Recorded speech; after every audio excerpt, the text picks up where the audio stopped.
له هلمند څخه د افغانانو لپاره ډیر غټ بد خبر. سلام درنو لیدونکو، ستړي مشئ. هلمند کې د ترافیکي پیښې له کبله 21 تنه مړه شوي دي.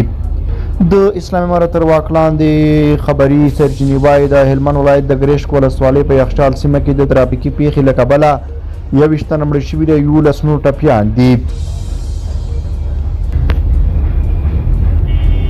د افغانستان ملي راډیو تلویزیون پر خپل ایکس ټویټر پاڼه لیکلي چې یاده پیښه د ټانکر، موټر سایکل او 580 بس ترمنځ د ټکر له امله شوي چې له ټکر وروسته 580 بس اور اخیستی دی.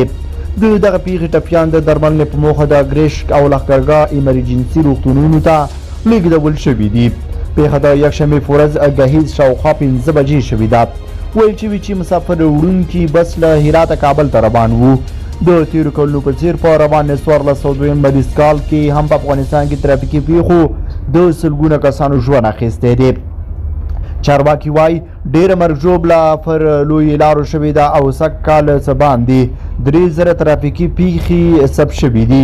د کابل کندهار او کابل جلال آباد لارې تر نورو هغو ډیرې خطرناکې ګڼل شوي دي. پر دې لارو د موټر چلوونکو چټک تګ، بې احتیاطي، ناغېړي او ترافیکي قوانینو ته د نه پام د نورو ترڅنګ د ترافیکي پیښو اصلي لاملونه ښودل شوي دي.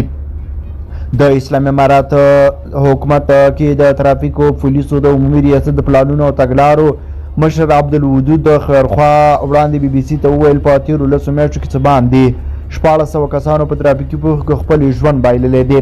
په دې ډله کې نږدې 1000 تنه نارینه څه کم 200 ښځې او نږدې 450 تنه ماشومان دي.